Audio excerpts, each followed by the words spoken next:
36장 12절부터 25절까지 말씀입니다. 구약성경 36쪽에 있는 창세기 26장 12절부터 35절까지 말씀입니다. 창세기 26장 12절 제가 먼저 읽겠습니다. 이삭이 그 땅에서 농사하여 그의 100배나 얻었고 여호와께서 복을 주심으로 양과 소가 떼를 이루고 종이 심이 많음으로 블레셋 사람이 그를 시기하여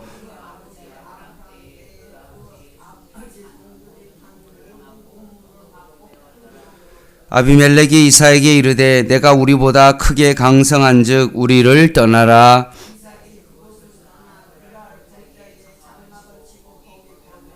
그 아버지 아브라함 때에 팠던 우물들을 다시 팠으니 이는 아브라함이 죽은 후에 블레셋 사람이 그 우물들을 메웠음이라. 이삭이 그 우물들의 이름을 그의 아버지가 부르던 이름으로 불렀더라. 그날 목자들이 이삭의 목자와 다투어 이르되 이 물은 우리의 것이라 하며 이삭이 그 다툼으로 말미암아 그 우물 이름을 에색이라 하였으며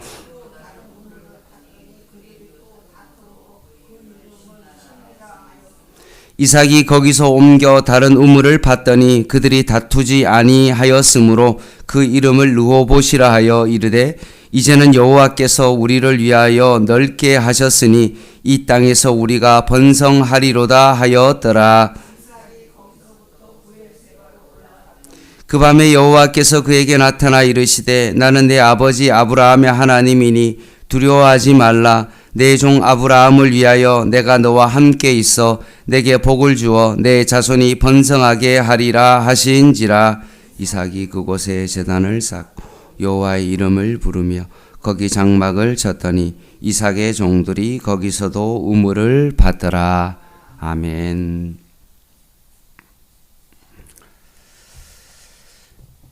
창세기 26장 3절 말씀에 보면 이 땅에 거류하면 내가 너와 함께 있어 내게 복을 주고 내가 이 모든 땅을 너와 내 자손에게 주리라 라고 말씀하십니다. 너가 기근을 피하여 애굽으로 내려가지 아니하고 내가 명령한 이 땅 가운데 머물러 있다면 내가 너에게 복을 주시겠다라고 말씀하셨고 이 복에 대한 내용이 오늘 본문 가운데 나오고 있는 것입니다. 12절 말씀입니다. 이삭이 그 땅에서 농사하여 그의 100배나 얻었고 여호와께서 복을 주심으로 그 사람이 창대하고 완성하여 마침내 거부가 되어 라고 되어 있습니다. 그러면 이삭이 그 땅에서 농사했는데 과연 그 땅은 어떤 땅입니까? 26장 6절에 나오는 그랄 지역입니다. 당시 기근이 들었던 땅에서 이삭은 하나님께 은혜를 얻어서 수확을 했는데 수확의 정도가 어느 정도였습니까? 100배가 된 것입니다. 이것은 이삭의 노력으로 된 것이 아니라 전적인 하나님의 은혜였습니다. 그래서 이삭이 창대하고 완성하여 거부가 되었던 것입니다. 주로 가나안 지역에서 농사는 보리와 밀을 하는데 밀은 가뭄에 취약하기 때문에 결국 이삭이 보리를 재배했을 가능성이 높습니다. 창세기 26장 2절 3절에 애굽으로 가려 했던 이삭이 내려가지 아니하고 하나님께서 지시한 그 땅에 거주하라고 했을 때 그 명령에 순종했을 때 하나님께서 그 복 아래에 거하게 하신 것입니다. 우리가 이스라엘 백성의 삶을 되돌아봤을 때 이스라엘 백성이 광야에서 생활했지만 하나님께서 거기에는 어떻게 했습니까? 불기둥과 구름기둥으로 인도하고 만나와 메추라기로 인도하셨기 때문에 그들에게는 부족함이 없이 살아갈 수 있었던 것입니다.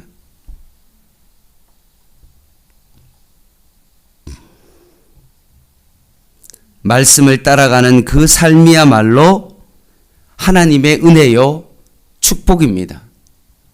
내가 아무리 세상의 부와 권력을 쫓아간다 할지라도 정말 하나님의 말씀 가운데 순종하지 않는다면 여호와 앞을 떠난 삶은 어떤 삶입니까? 제가 말씀드렸던 것처럼 롯 땅에 거주하는 것처럼 롯 땅은 어떤 땅입니까? 실제로 거주하는 그런 지명이 아니라 방하는 어떤 그런 땅이라는 그런 뜻을 가지고 있는 것입니다. 하나님의 말씀 가운데 순종하면 어디를 가든지 그 땅은 하나님의 축복 가운데 있는 것이고, 아무리 세상적으로 잘 나가는 곳에 내가 있다 할지라도 여호와 앞을 떠난 삶은 결국 그 땅은 방하는 곳이라는 그런 뜻을 가지고 있습니다. 하나님께서 이삭에게 주신 은혜들은 어떤 것입니까? 창세기 26장 14절에 나오죠. 양과 소가 떼를 이루고 종이 심이 많음으로 블레셋 사람이 그를 시기하였다라고 말씀합니다. 이삭이 날이 갈수록 양과 소떼가 많아지고 기근이 심했지만 결국 너무나 많은 하나님의 축복을 받았기 때문에 블레셋 사람들이 시기하여 그를 해코지하는 모습이 이제 15절부터 나옵니다. 어떻게 했습니까? 아브라함이 팠던 그 우물을 막고 흙으로 메웠습니다. 유목민에게 있어서 물은 생명과도 같은 것이기 때문에 결국 생명의 위협을 받고 이삭은 다른 곳으로 떠나게 됩니다. 그리고 16절 말씀에 있는 것처럼 아비멜렉도 이삭에게 이르되 내가 우리보다 크게 강성한 즉 우리를 떠나라 라고까지 말씀합니다. 아비멜렉이 많이 마음 가운데 두려웠던 것 같습니다. 예전에 이스라엘 백성이 애굽에서 출생이 막 많이 늘어나고 막 강성하자 바로 왕이 두려워했던 것과 같은 그런 모습입니다. 블레셋 사람들이 너무나 많은 시기가 가득하여 우물을 메워버리고 아비멜렉마저 결국은 떠나라라고 명령을 하게 되어집니다. 저희들은 이 모습을 보면서 이런 생각을 한번 해봅니다. 과연 나는 다른 사람이 잘 될 때 어떤 마음일까? 사촌이 땅을 사면 배가 아프다던데 그것은 세상 사람들이 가지고 있는 어떤 그런 가치관이고 진짜 예수 믿는 사람들이 가져야 될 것은 어떤 생각이어야 됩니까? 오히려 다른 사람이 잘 될 때 그 사람을 진정으로 축복해 줄 수 있는 그런 사람이야말로 하나님의 말씀 가운데 순종하는 사람입니다. 이삭은 주변 사람들에게 시기와 질투를 받으면서 여러 다툼이 일어났습니다. 17절 말씀에 이삭의 대응이 나오죠. 이삭이 결국 그곳을 떠났습니다. 그랄 골짜기에 장막을 치고 거기에 거류합니다. 이삭은 유약하기 때문에 분명히 그 정도의 어떤 권력도 있고 사람도 많고 자기 의견을 주장할 수 있는 그런 사람입니다. 그럼에도 불구하고 다투지 아니하고 결국 그 자리를 피했습니다. 세상적인 어떤 관점으로 보면 이삭은 어떤 사람입니까? 참 답답한 사람입니다. 자기가 손해를 보고 떠났기 때문에 그렇습니다. 뭔가 재판을 할 수도 있고 자신의 권리를 주장할 수 있고 이건 내가 노동이 있었기 때문에 이것은 내가 우물을 팠는데 이게 왜 내 것이 아니냐라고 그렇게 주장하고 강하게 싸울 수도 있음에도 불구하고 이삭은 결코 싸우지 아니했습니다. 왜 그렇게 할 수 있었을까? 참 바보처럼 보이는 그런 행동을 지금 세상 사람들이 정말로 바라봤을 때 그렇게 하고 있는데 이삭이 그렇게 다투지 않고 그 땅을 떠난 이유가 뭘까? 그것은 하나님께서 이 모든 땅을 하나님께서 주시겠다는 그 언약의 말씀을 굳게 붙잡고 있었기 때문에 그렇습니다. 지금은 내가 다투지 아니하고 손해를 보는 것처럼 결국 쫓겨나지만 하나님께서 모든 것을 합력하여 선을 이루시는 그 하나님의 약속을 이삭이 굳게 믿었기 때문에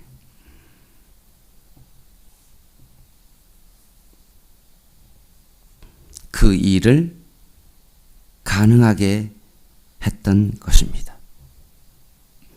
확신과 믿음이 있는 사람은 열성적으로 다투지 아니하고 차분하게 임할 수 있었던 것입니다. 결국 피해서 에색을 지나 신날을 지나 결국 어디에까지 이르렀습니까? 22절에 보니까 다투지 아니하는 장소인 르호봇에 가서 정착하게 되었습니다. 거기에서 우물을 팠더니 우물에 물을 얻게 되었고 그곳 이름을 르호봇이라고 하였고 22절에 그 뜻이 여호와께서 우리를 위하여 넓게 하셨으니 이 땅에서 우리가 번성하리로다 하였더라 라고 되어 있습니다. 사랑하는 성도 여러분, 다툼을 피해서 도망가듯이 갔지만 하나님과 동행하는 사람은 어느 곳에 가든지 하나님이 주시는 그 평안한 삶을 누릴 수 있다는 사실입니다. 그래서 시편 23편 1절 말씀 여러분 잘 아시죠? 여호와는 나의 목자시니 내가 부족함이 없으리로다. 여러분 잘 생각해야 됩니다. 우리가 어떤 곳에 가서 많은 것을 얻었기 때문에 하나님께서 축복을 해주셨기 때문에 부족함이 없는 것이 아닙니다. 그 반대입니다. 여호와께서 나의 목자가 되시기 때문에 내가 부족함이 없는 겁니다. 내가 어떤 장소가 중요한 것이 아니라는 거죠. 이것이 다윗의 신앙 고백입니다. 하나님께서 나에게 많이 채워주셨기 때문에 여호와가 나의 목자가 되신다는 그런 뜻이 아닙니다. 내가 정말로 고난 가운데 있을 때에도 여호와께서 나의 목자가 되시기 때문에 그 상황 가운데 내가 부족함이 없는 것입니다. 다툼이 없는 곳에 이삭이 정착했습니다. 그러면 거기에 계속 살아야 되는데도 불구하고 이삭의 다음 행동이 무엇입니까? 23절 한번 보시죠. 26장 23절. 이삭이 거기서부터 어디로 갔어요? 브엘세바로 다시 올라갑니다. 창세기 21장에 보면 아브라함이 아비멜렉과 언약을 맺은 곳이고 영원하신 여호와의 이름을 부른 첫 번째 장소입니다. 그 장소에 도착하자 이삭이 브엘사바에서 밤에 도착했을 때 여호와께서 이삭에게 나타나십니다. 24절. 그 밤에 여호와께서 그에게 나타나서 이르시되 나는 내 아버지 아브라함의 하나님이니 두려워하지 말라. 내 종 아브라함을 위하여 내가 너와 함께 있어 내게 복을 주어 내 자손이 번성하게 하리라 하신지라 라고 말씀해 주십니다.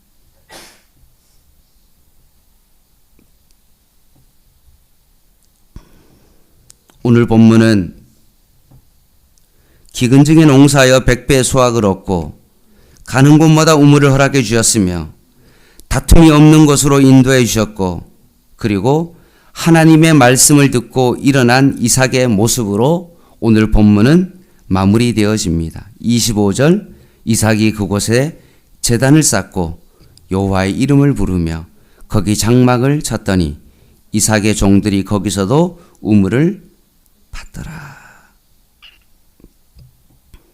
이삭이 아침에 일찍 일어나 제단을 쌓고 여호와의 이름을 불렀습니다. 그랄에 있을 때는 이삭의 이런 모습이 전혀 없었죠. 그런데 다시 언약의 장소인 브엘세바에 와서 하나님을 만나고 난 후에는 바로 다시 제단을 쌓고 여호와의 이름을 불렀다라고 고백하고 있는 것입니다. 말씀을 마무리하겠습니다.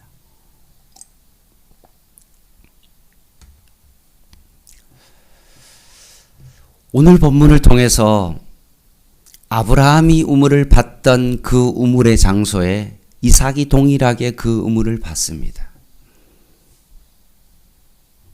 믿음의 아버지의 삶을 쫓아갔던 그 이삭이 결국 그 복을 누렸다는 거죠.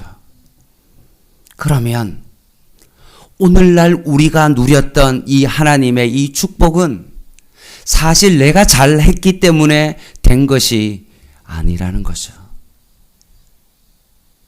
선교사님들이 이 땅에 와서 그 순교의 피를 흘림으로 말미암아 우리가 이렇게 편하게 신앙생활을 할 수 있고 정말로 여호와의 이름을 마음껏 부를 수 있는 하나님의 축복이 우리의 삶 가운데 있었다는 것입니다.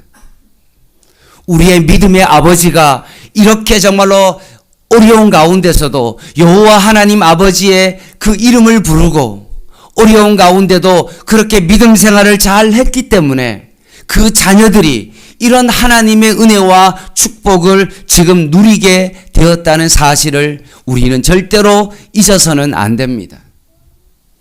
양문교회 처음 믿음의 그 선배들이 그렇게 믿음으로 포기하지 아니하고 그 자리를 잘 지켰기 때문에 오늘날 우리가 이렇게 여호와의 제단을 쌓고 하나님 앞에 예배를 드릴 수 있었다는 그 사실을, 그 은혜를 놓치면 안 된다는 것입니다. 오늘도 하나님의 약속이 있는 그곳, 하나님께서 가라고 하시는 그곳에 말씀 가운데 순종하며 그 길을 걸어갈 수 있는 저와 여러분 되시기를 주님의 이름으로 간절히 부탁을 드립니다. 기도하겠습니다.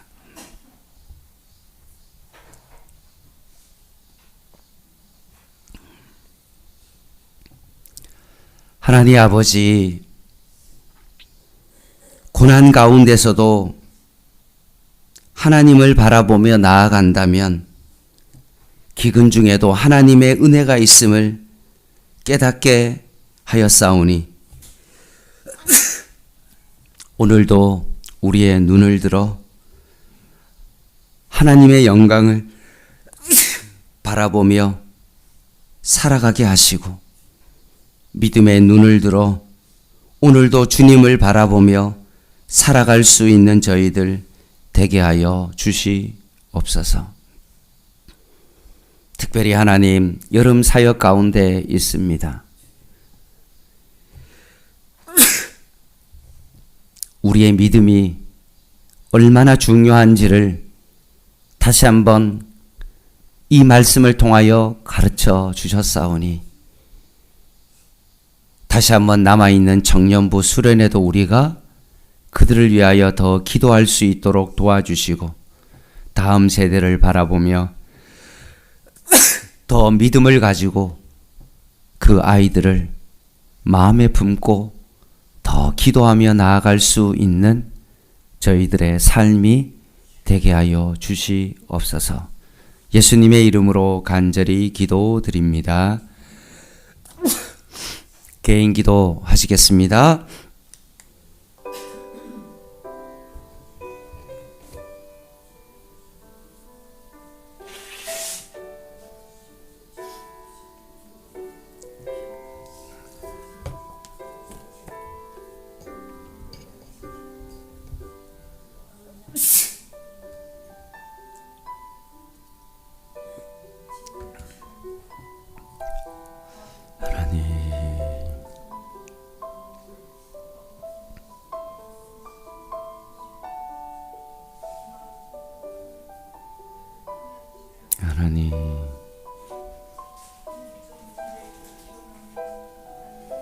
오늘도 선하신 하나님의 인도하심을 바라봅니다.